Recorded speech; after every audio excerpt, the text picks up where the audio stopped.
remember all my lovers.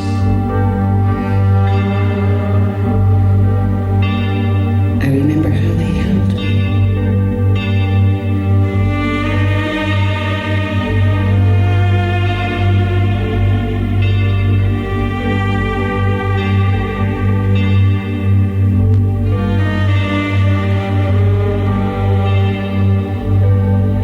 World without end. Remember me?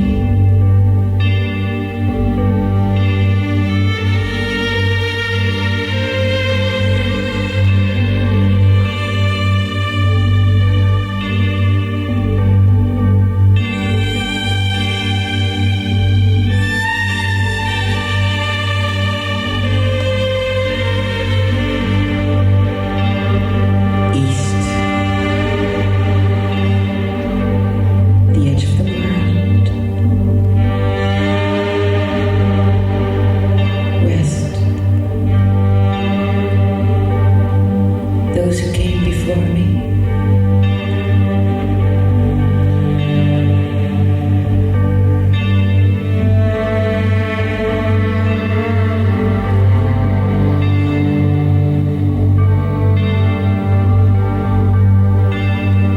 When my father died, we put him in the ground.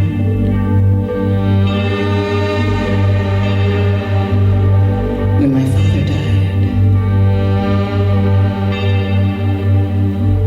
it was like a whole library.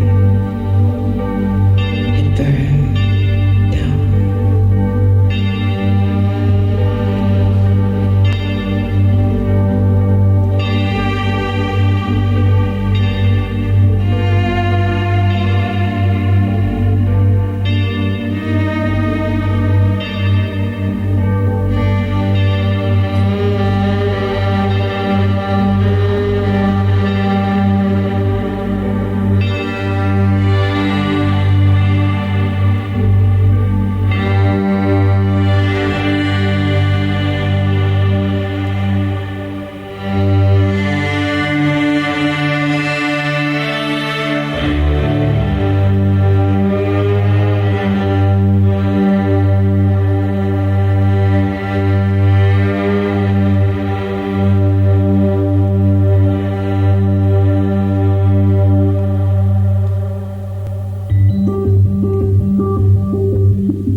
One.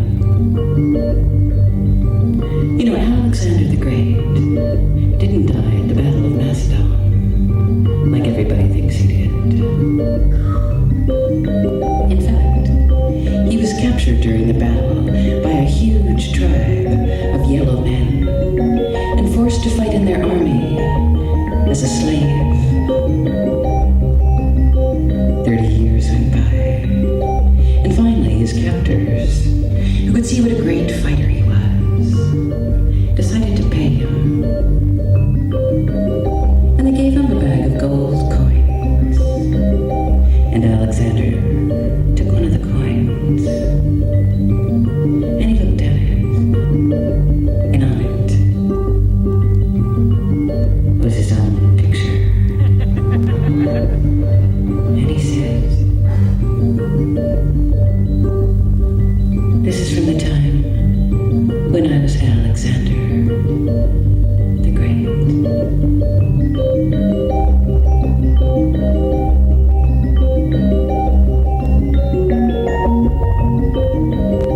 Two,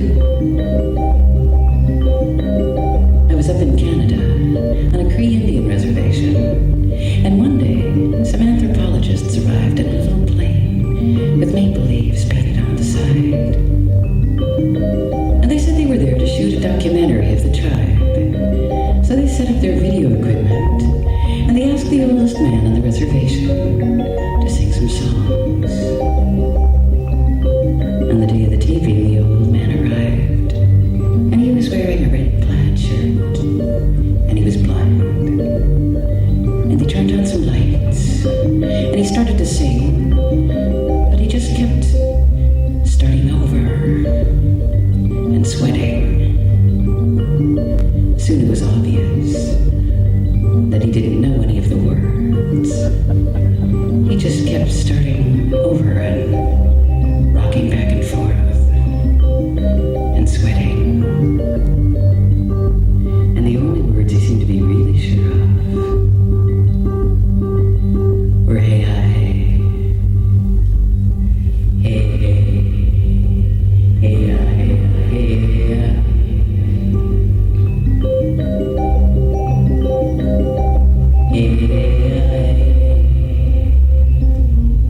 I am singing the songs, the old songs, but I can't remember the words.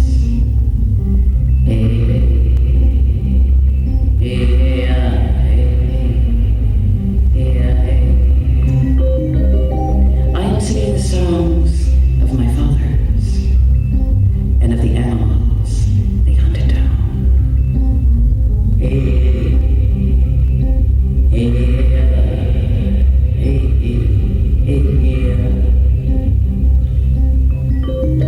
I never knew the songs.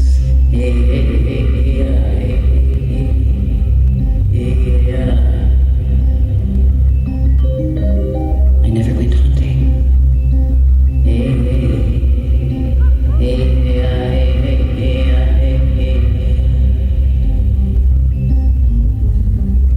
I am singing for this movie.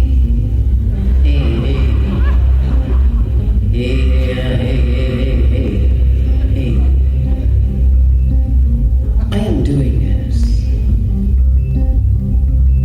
for money.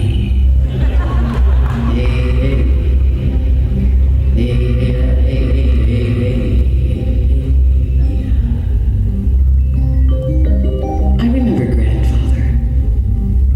He lay on his back while he was dying. I think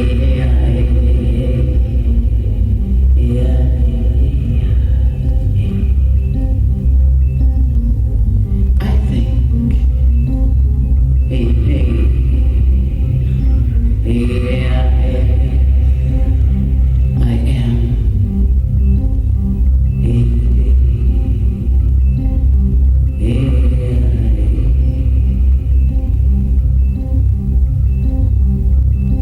no one.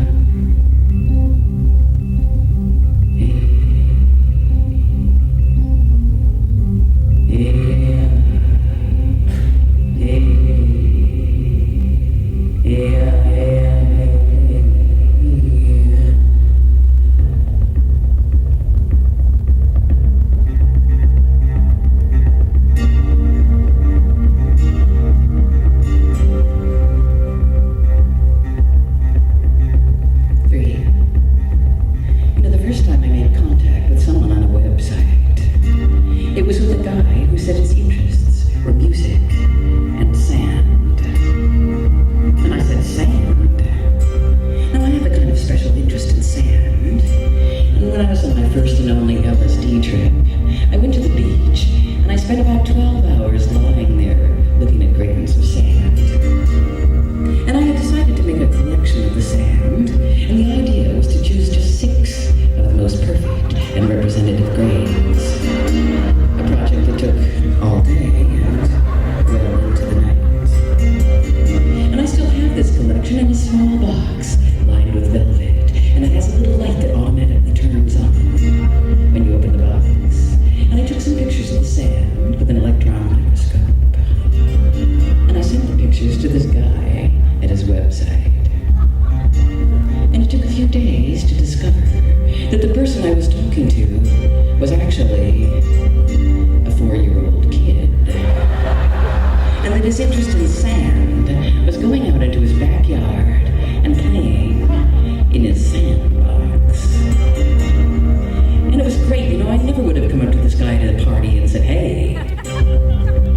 love music and sand. On the other hand, maybe this wasn't a 4-year-old kid at all. Could have been anyone. Could have been an 80-year-old woman just pretending to be a 4-year-old kid. I wouldn't know.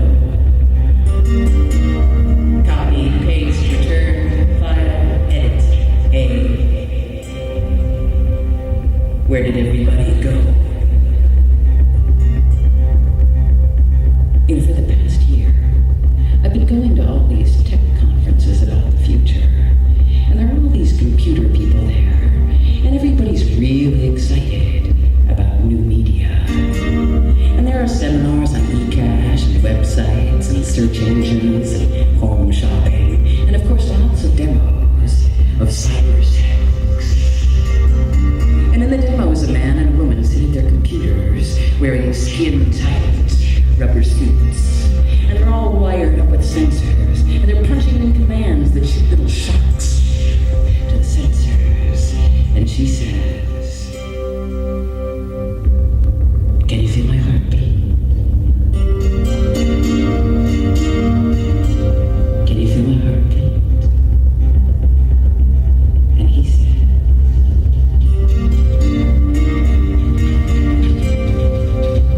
okay, wait a minute, hold it. That's Command X, then hit Option and Control at the same time. Wait a minute, just give me a second to figure it out. She says, "Can you feel my heartbeat? Can you feel my heartbeat?"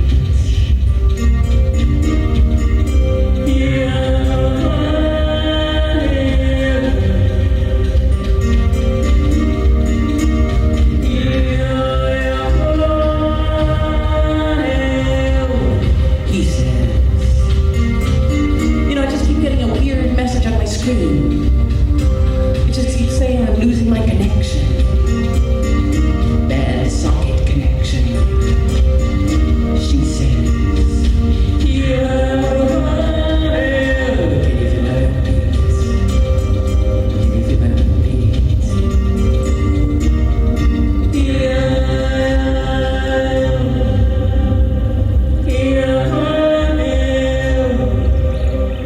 He says, just keep saying I'm losing my connection.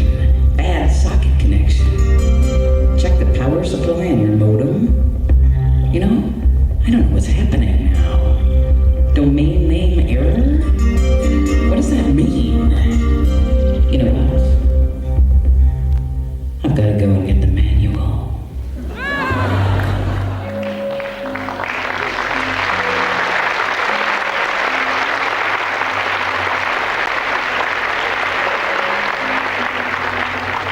Sometimes it's hard to believe that everybody is so incredibly enthusiastic about the digital revolution. I have to say that I'm getting a little burned out on all this stuff. I now have 11 computers, and it's really a big job keeping up with the updates, and things keep crashing, and I've come to the point where half the time, all I want to do is throw all this stuff out the window.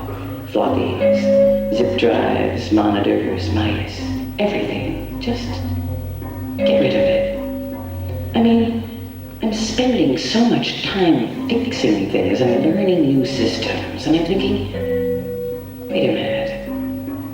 Is this how technology is improving my life? And I find myself rereading the Unabomber's message to the world and thinking, he's right. It's true.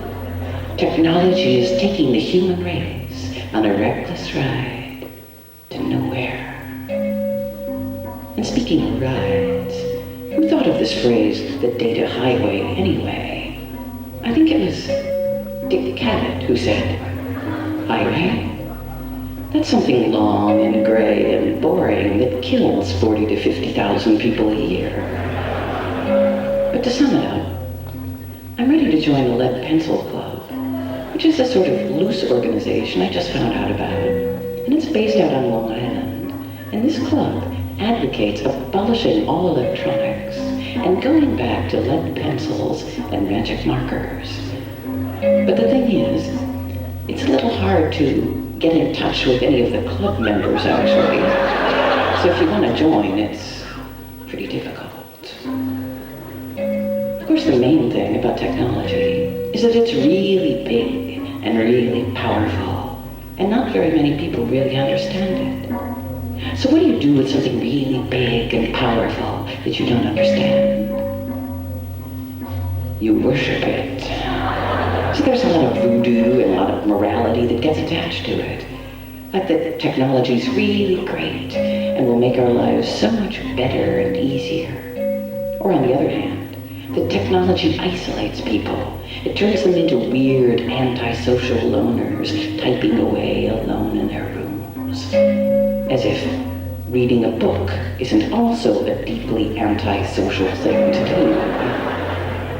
But the thing that scares me most is that every day, technology is getting more and more global and corporate and monolithic and impossible to escape.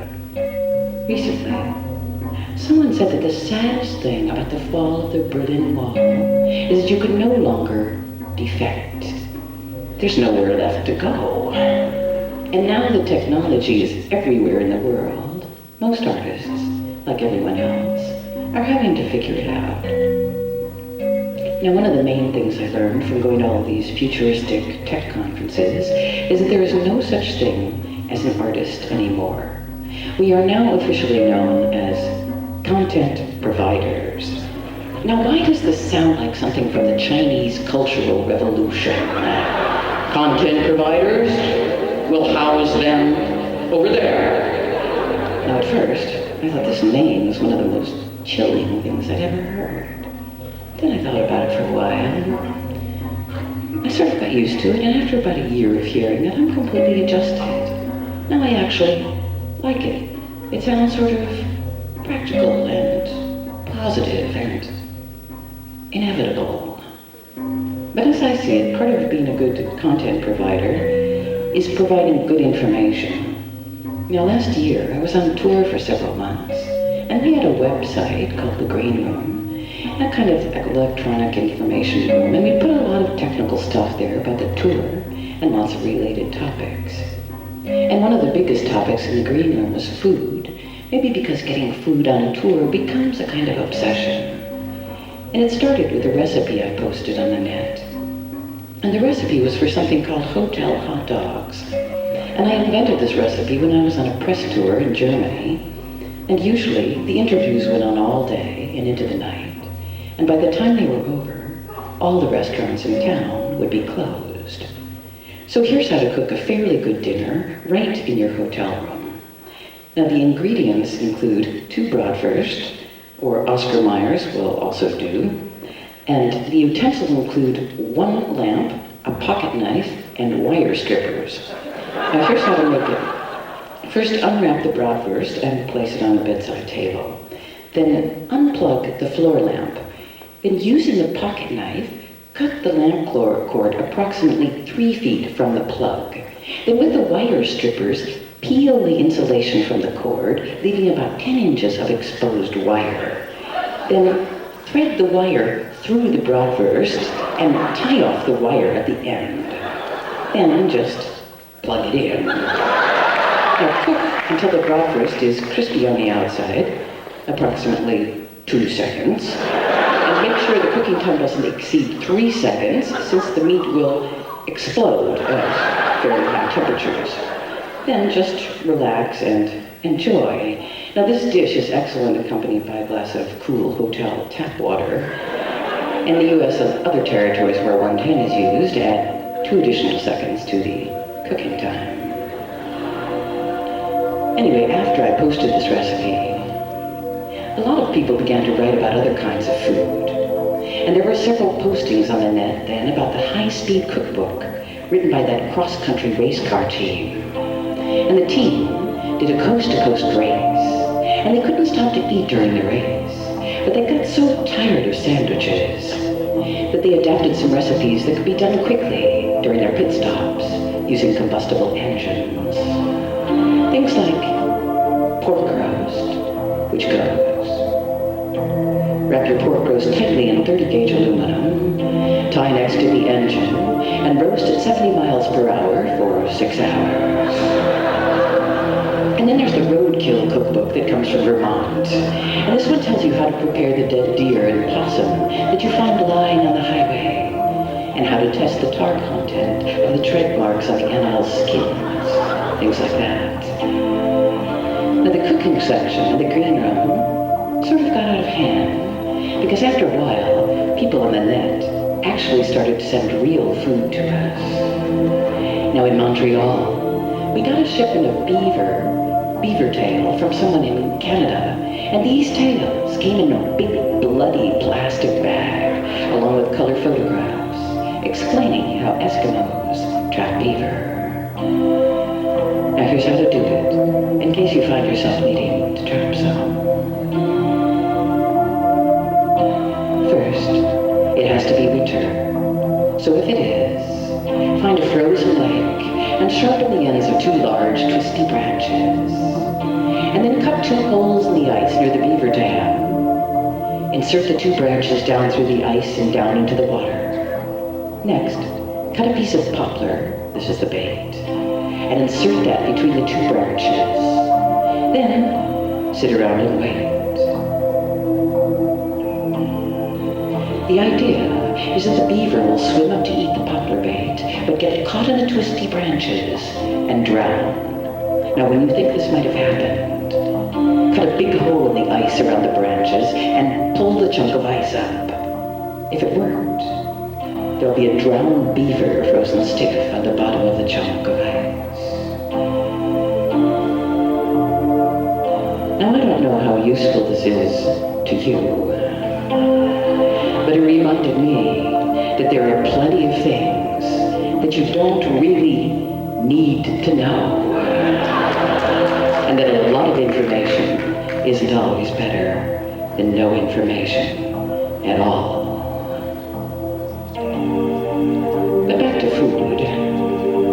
I think it does have a lot to do with new technology. And a couple of months ago, I was at one of these high-tech conferences in Germany, and there were a lot of people there who specialized in predicting the future of information. And there was one very old professor there, and he had a lot of colorful charts about information on an overhead projector. And at the beginning of his talk, he announced that he was going to take the long historical view on the subject, and he had a big chart that outlined all of human history. And he began.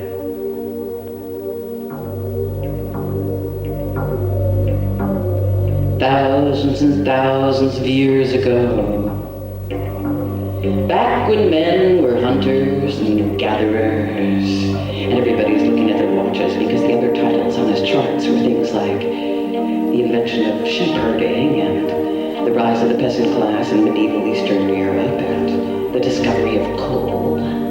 But after about an hour and a half, he did finally get around to his main point, which was that we are again in a hunting and gathering stage. But this time, we're hunting for information, trying to grab whatever rushes by. And it's all really disorganized, and there are no restaurants yet, no recipes. We're just sort of foraging. But the food analogy explained a lot for me, because the frantic part of the digital revolution seems like a kind of real hunger. People really seem hungry. They seem starving for information. And even more so, they're starving for new equipment. And as technologies escalate, and things get faster, a lot of people get caught up in what amounts to a sort of personal arms race, building up arsenals of equipment. And for what? And so you have to keep getting more and more stuff endlessly.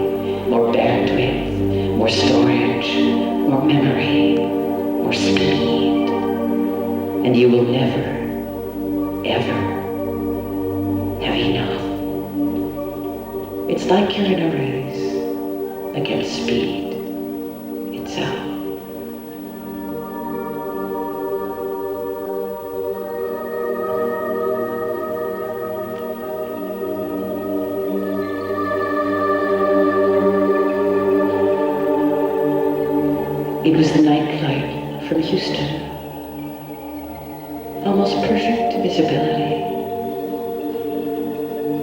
the lights from all the little Texas towns far below.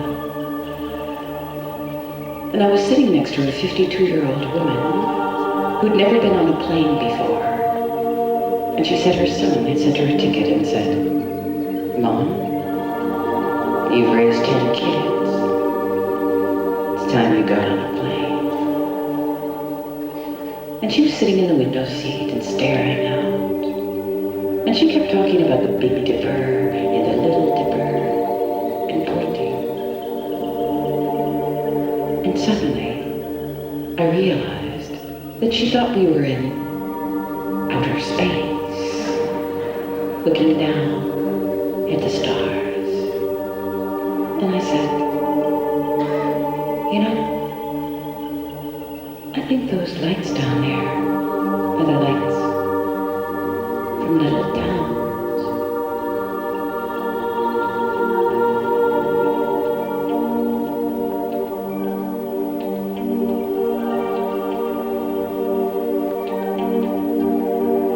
Last summer, I got a call from a national media organization inviting me to come to a very secret event that was being planned by an aerospace company.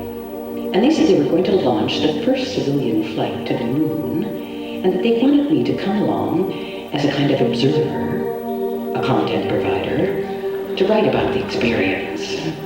And I couldn't believe it. It was like a dream. I kept saying, "To the moon? To the moon?" And they said they couldn't tell me exactly where or when it would be because security was very, very tight. And they said, "We'll call you back. And we'd appreciate it if you don't mention this to anyone." And I said, "Of course, I understand. Absolutely. You can count on me." And I hung up the phone and I waited for about 5 minutes. And then I called 5 friends and I said, "You won't believe this, but I just got this call and I have been invited to go to the moon."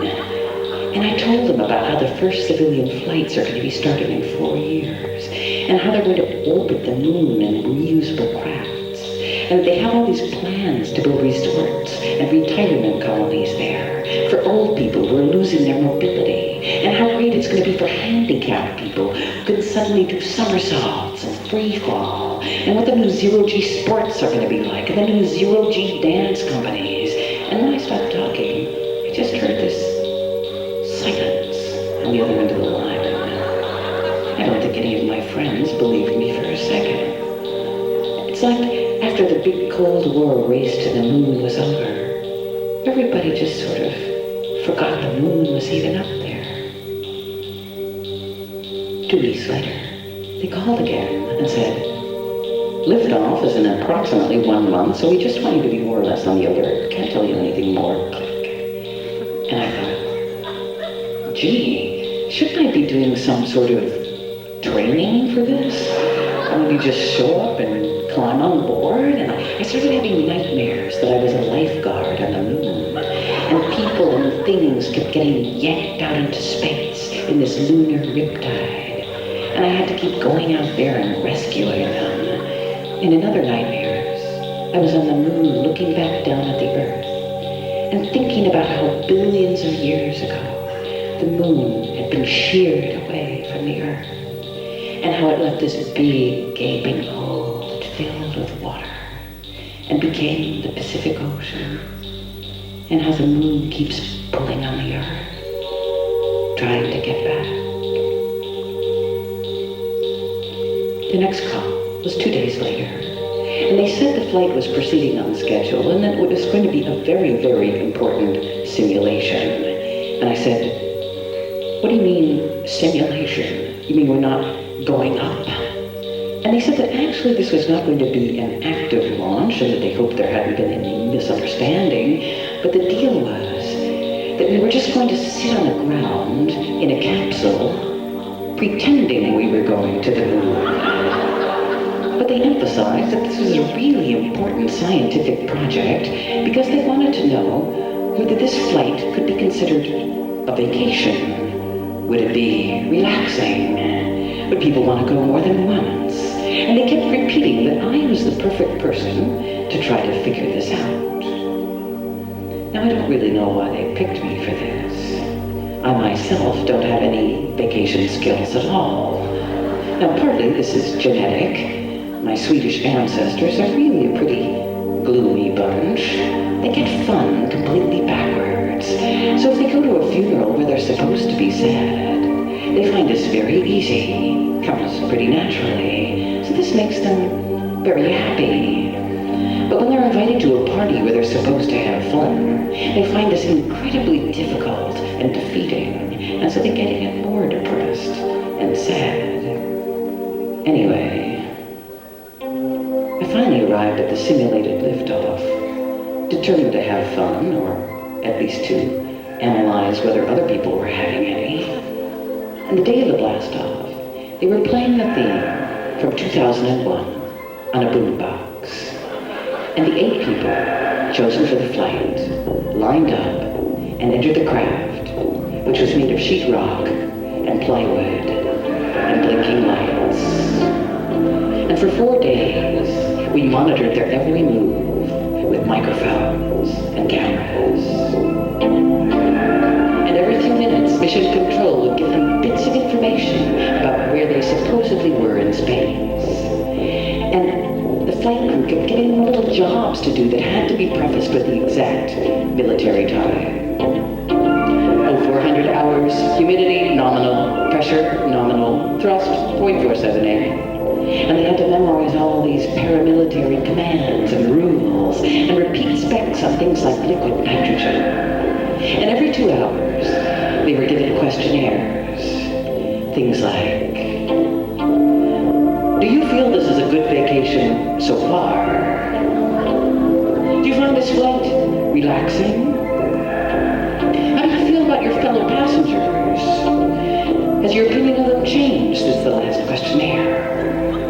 And it was all so incredibly claustrophobic. If you can imagine being trapped in a parked station wagon for 4 days with your family, answering questions every 2 hours about how much you liked them, then this would give you some idea of the excitement level inside the capsule. 20 minutes would go by, and someone would say,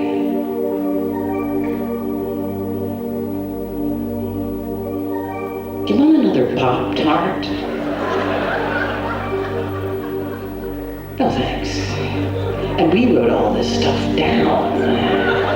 And with every hour, the capsule looked more and more like the day room in a mental ward.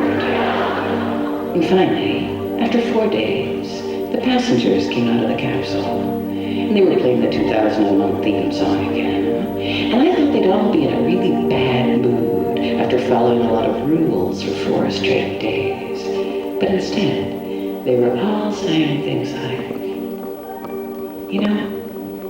this experience in space has really changed my life.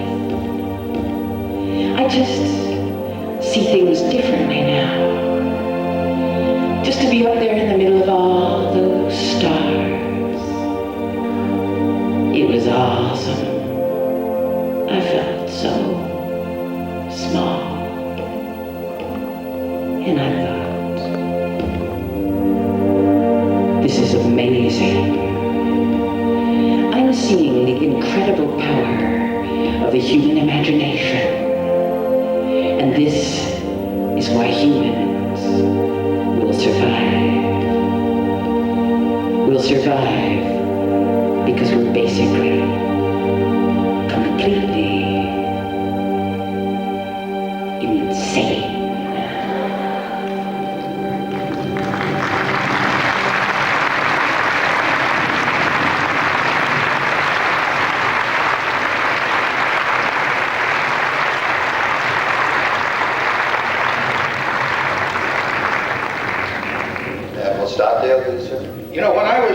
I ran a civilization for several years, a civilization of 300 to 400 wonderful men. We had our own laws, we had practically our own constitution, and I was the sovereign for a good bit of that. And I tried to analyze human predicaments in that microcosm of life in the world. You've got to have leaders, and they're out there who can do this with their bare hands, with working with people on the scene. Ladies and gentlemen.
Where artists can use a lot of the cool new tools. And the building used to be a mental hospital. And we were sitting around thinking about how much art schools are like mental hospitals. You know, there are these long corridors and people are locked away in their studios and they're working on really specific, really kind of peculiar things with enormous concentration. And I was telling my friend my theory that artists weren't using the right tools. And I suggested doing some projects at his club, some therapies for people who've been using too much technology. And they would include things like scale therapy, which would be about how to change scale quickly and flexibly. Like how on the one hand we're all just meaningless specks of dust, floating about for a second in the cosmos. And on the other hand, how we could suddenly fill up an entire room with a single good idea. Another would be speed therapy, subtitled The Speed of Darkness. And speed therapy would touch on St. Thomas Aquinas, who describes the way time seems to stop between messages from angels. The angel delivers a message, and then 1,000 years go by of nothing, until there's another totally unrelated message. And time just seems to halt between these messages. There's no stream, no connections. So speed therapy would speculate about what happens in these digital pauses. Now this is a fairly long-term therapy. Now another would be ego therapy, and this would ask the question, is art about self-expression? Now this might involve building some three-dimensional prototypes, and I'm thinking of a room that I was planning to build in my loft at one point, and it was going to be an ego room, and a very tall vertical room filled with posters from my own shows and flattering photographs of myself and awards and great reviews, and in the middle there was going to be this trampoline so I could just, keep jumping up over and over. And then there's identity therapy, which is based on the principle that if you don't know who you really are anyway, it frees you. And I got this idea from some friends who work in an office, and they said that they were getting really jagged from their coffee breaks. Every time they had coffee, they were just feeling more and more driven, and it wasn't relaxing at all. So they started having wig breaks instead. Around 11 every morning, they all went into a small room and tried on wigs for 15 minutes, and after a while, they weren't really that certain about who they were anymore, and they found this pretty relaxing. So that's wig therapy. And then there's the related sheep therapy, which involves cloning yourself in a kind of mass production process until there's so many of you, the original has absolutely no meaning. And by the way, this name Dolly is so great. You couldn't think of a more perfect word for the world's first clone than Dolly.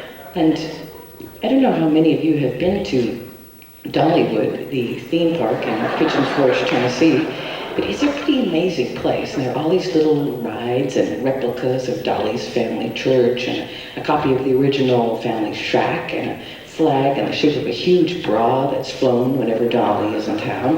But the striking thing is that almost all the employees of Dollywood look amazingly alike. Same eyes, same hair, same general body type, and it's really eerie until you look at the bronze plaque at the entrance to the park with all the employees' names on it, and you realize that she's hired all her relatives to work there, people who for generations have taken a kind of regional approach to evolution. So sheep therapy would look at genetics from the point of view of legal and moral responsibilities to your copies. And then there's taboo therapy, which involves finding out what really grosses everyone out, starting with a recent controversy that came up in a so-called alternative New York art space. And it turns out that people on this scene, which has sponsored performances ranging from live scarification to bloody urine soakings, were offended by a recent very graphic performance of featuring really old people having sex. So if you can find out what scares people, you might also find out what they like and value. And in music therapy, there's words that never appear in songs, which involves writing lists of these words like vapor and lawyers and calcium and imbrication and so on. And then obviously writing songs using as many of these words as possible. And then there's, finally, sleep therapy, which means that you just lose consciousness in various ways for about a year. And when you come to, there'll be a lot of new things that are bothering you. And your old problems will seem really trivial in comparison.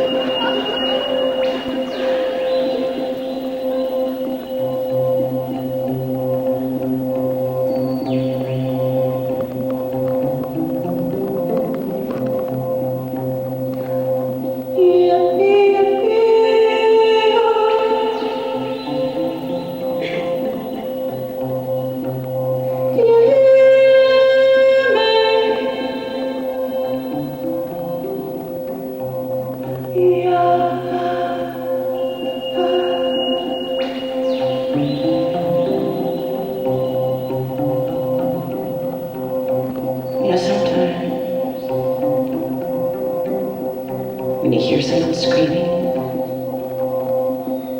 it goes in one ear and out the other. And sometimes, when you hear someone screaming, it goes right into the middle of your head and stays there forever.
Cybersex is the rumors, like the recent so-called Associated Press release that announced that the so-called Vatican had been bought out by Microsoft.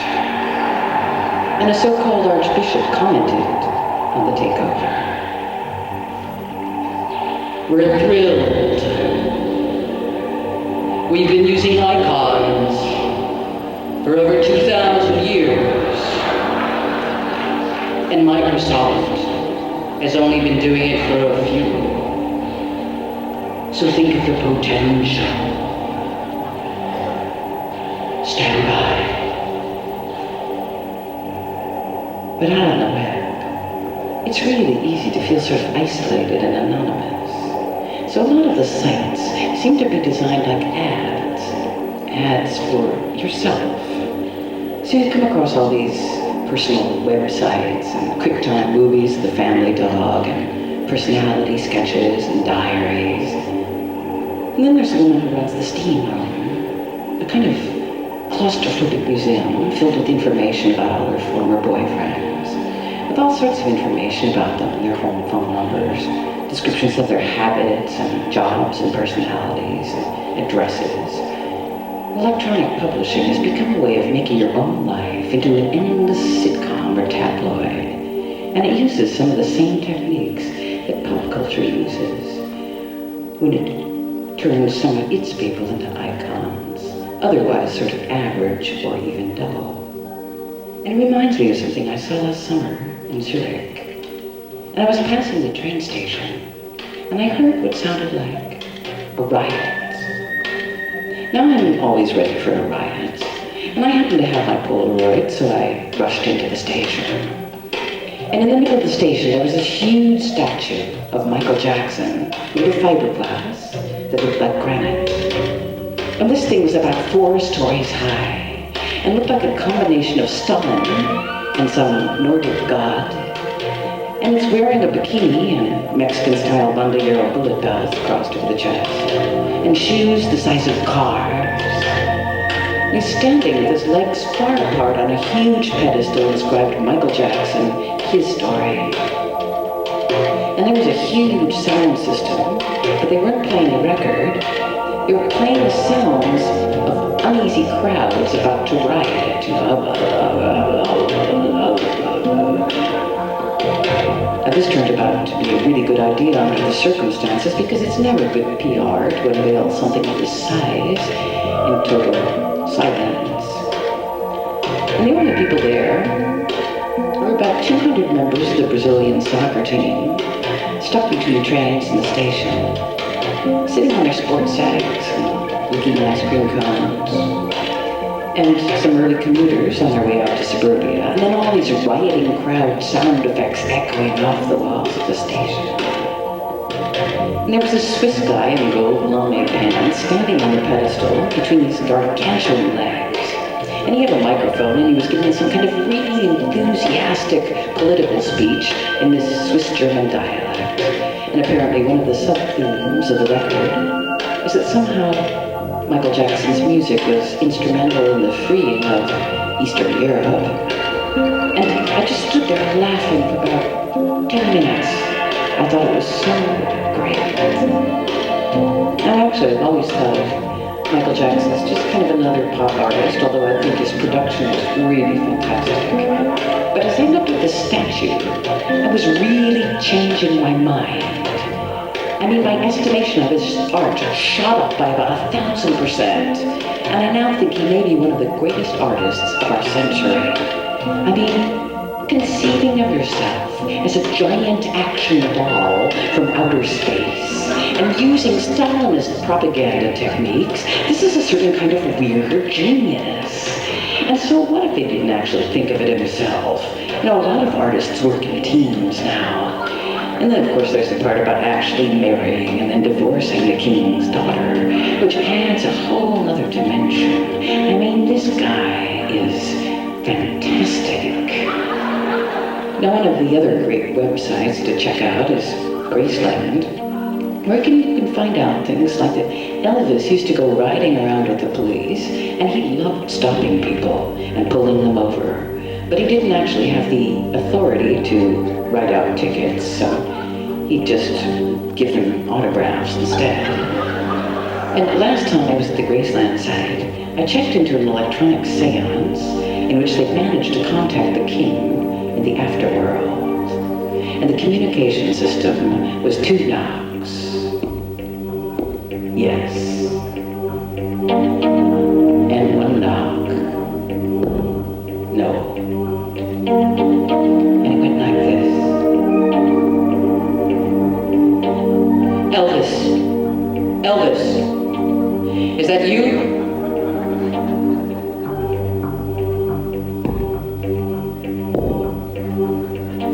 Really?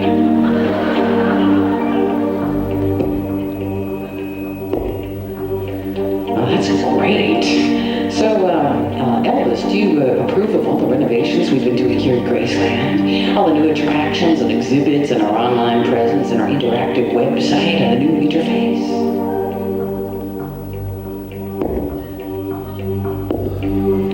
That's great. So it's really fortunate because we've gone to a lot of trouble and expense here building this stuff.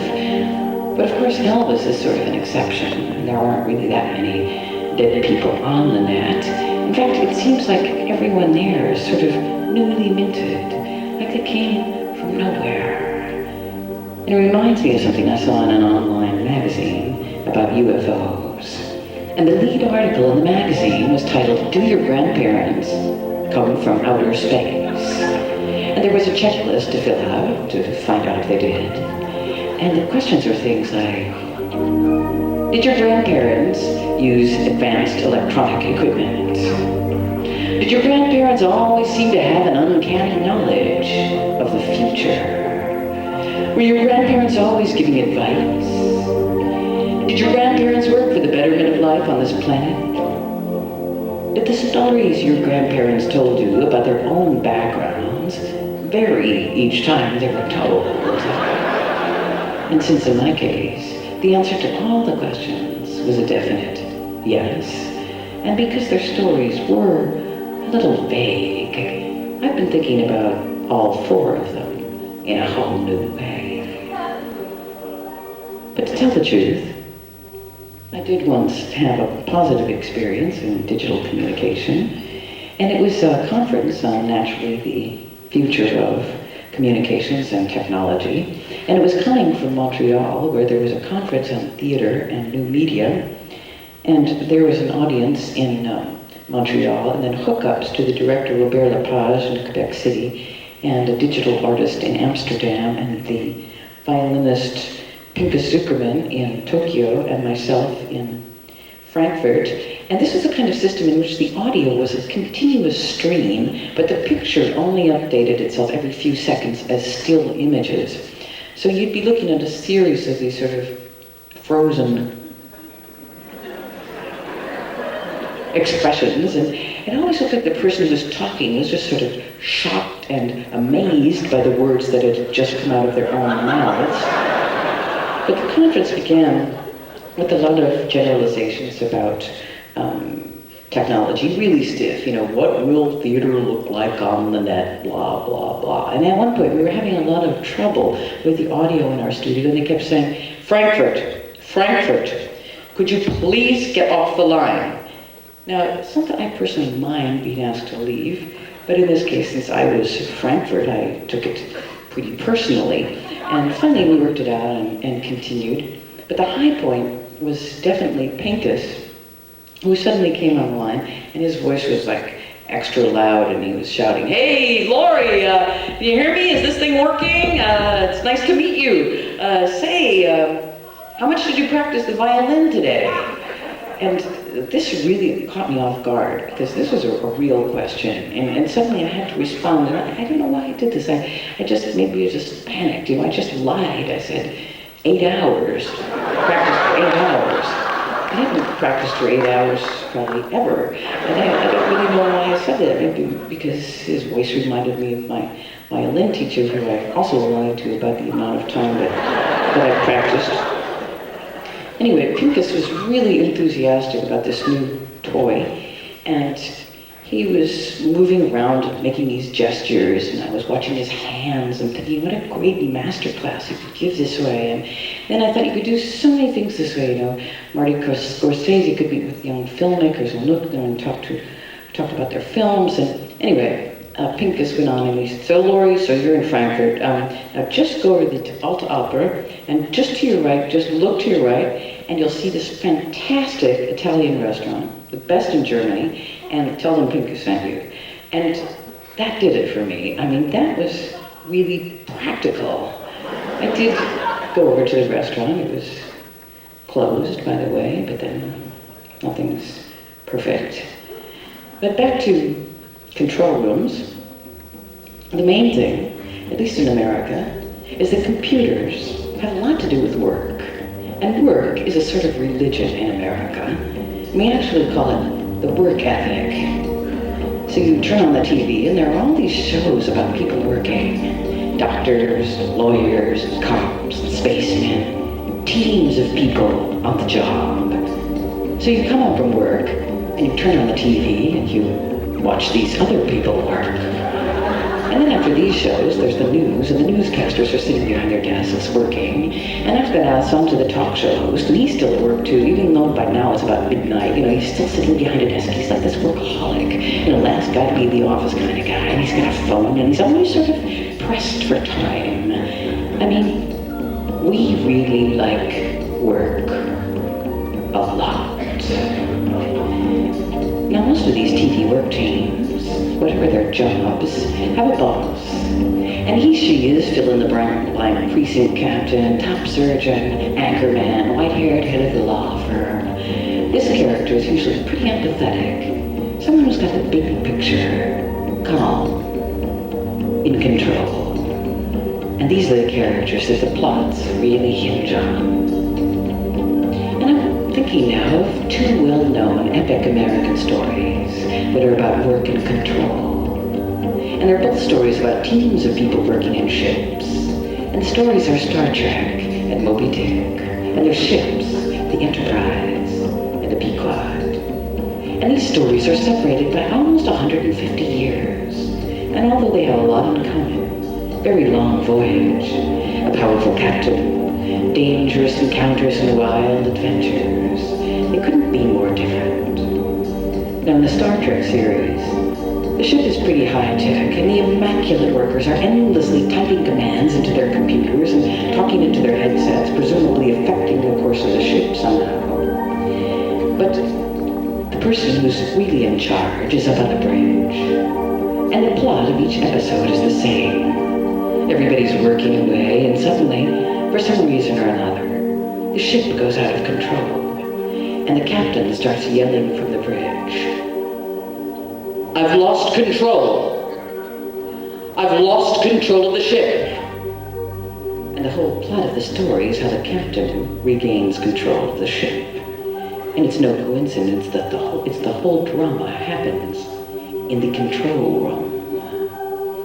Now in Moby Dick, the ship is also pretty high-tech by 19th century standards. A kind of floating factory. And there's the hard-working crew and the captain. Except in this ship, the captain is completely crazy. But what finally happens in Moby Dick is pretty horrendous. The captain goes more or less insane. The ship is snapped in half. The crew drowns, and the captain is dragged to the bottom of the ocean by the whale he's been fanatically hunting. The end. And there aren't even any little epigrams, like in King Lear, when at the end, the king learns he can love some people just a little bit. In Moby Dick, it all just ends. And it's such an incredibly dark story. I mean, you can't imagine telling a story like that now. For example, the Enterprise explodes in a huge accident, and the debris from the wreck gets sucked into a black hole, and in the last shot, there's a single spaceman turning around, swinging around and around, alone in space. Call me Ishmael. The end. But this would never happen, even if it was the very last episode, and the series was slated to go permanently off the air. But what I'm trying to say is that here we are, in the late 20th century, and we're designing our own personal control rooms, the ones in our homes and offices. And the stories we tell ourselves are about how to get more and more perfect, more and more in control. And I want to read you a story that I wrote almost 20 years ago. And it's called The Language of the Future. And it's actually a true story, even though the voice has been changed.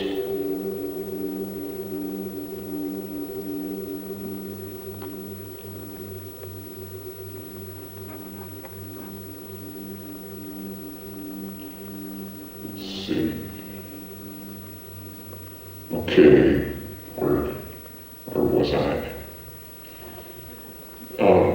year, I was on a twin-engine plane coming from Milwaukee to New York City, and just over LaGuardia, one of the engines conked out, and we started to drop straight down, flipping over and over.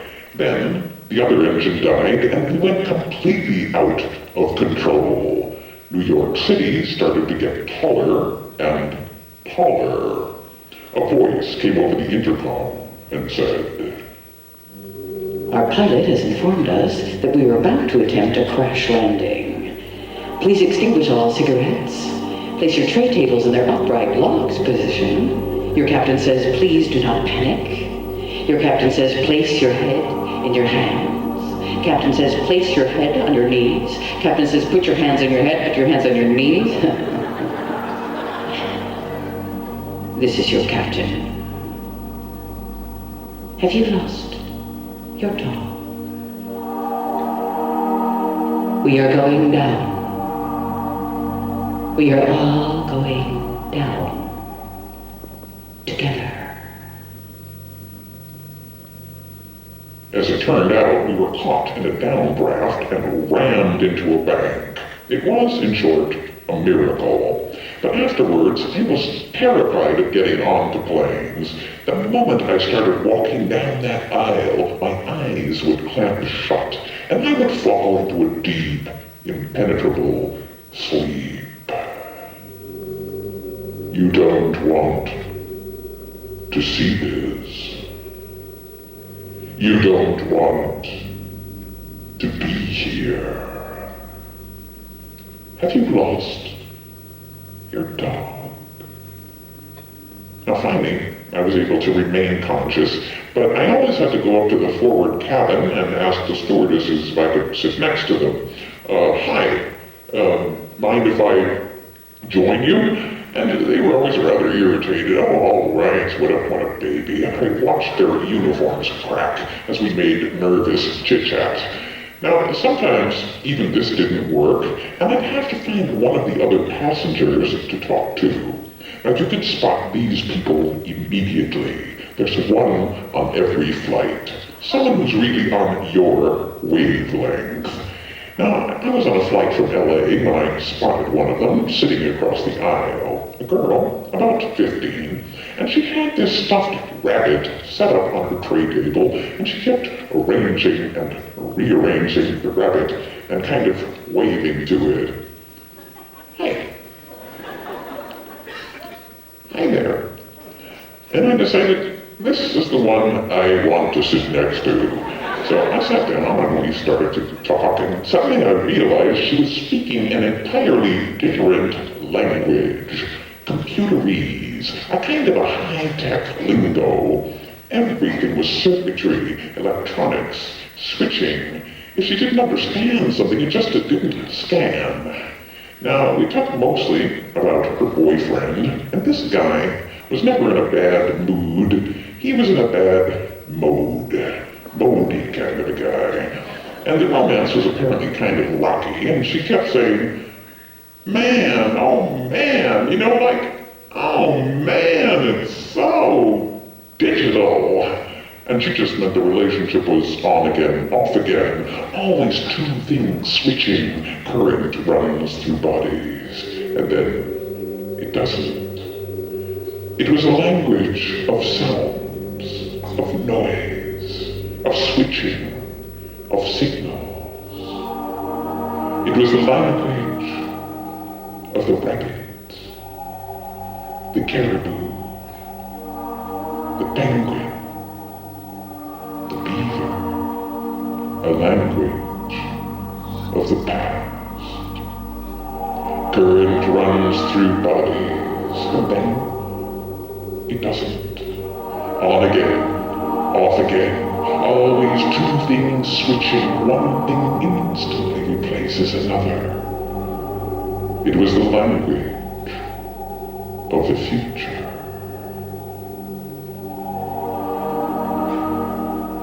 Put your knees up to your chin. Have you lost your dog?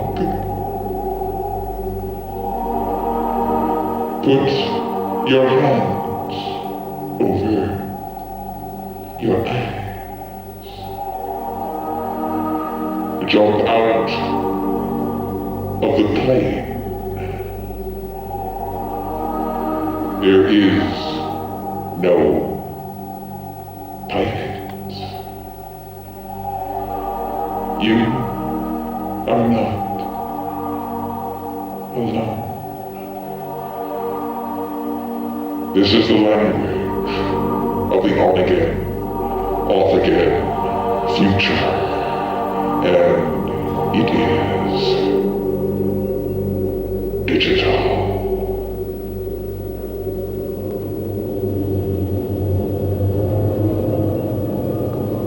You are out of memory. Save. Save now. Save. You are out of memory. You are out of memory. Save.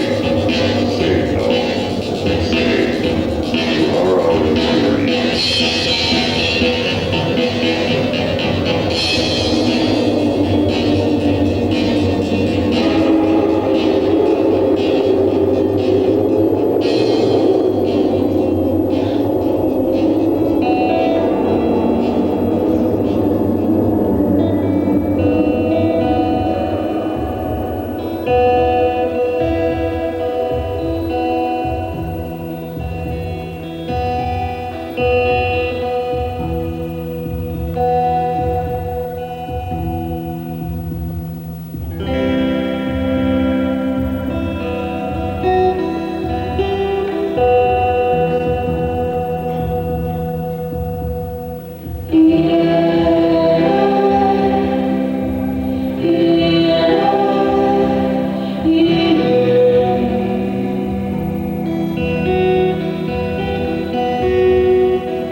Driving up the street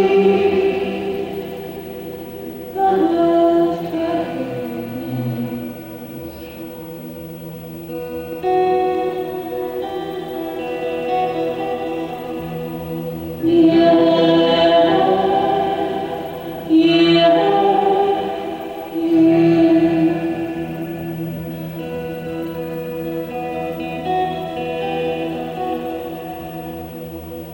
and wild beasts shall rest there.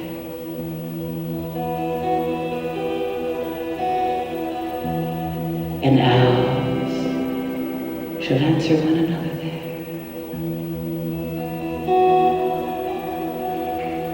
And the hairy ones shall dance there.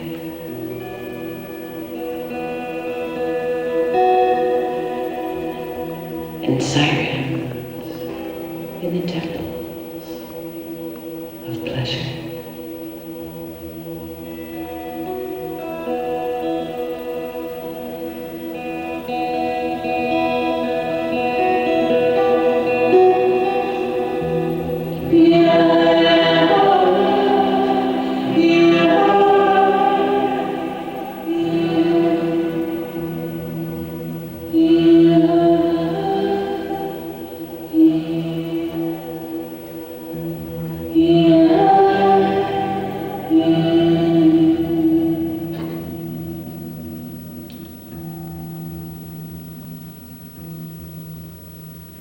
And I'm going to close with a short song that's about the fact that it's really hard to express everything in words. And it's for something called a pillow speaker. It's like this. And usually, these speakers are used so that you can record things and play them back while you sleep.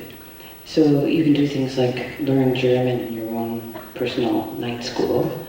And this never worked for me. I usually just woke up feeling kind of paranoid. But I always wanted to sing like a violin, so that's what I've recorded here. But being a somewhat oral person, I get a thrill out of putting electronics in my mouth, so here it is.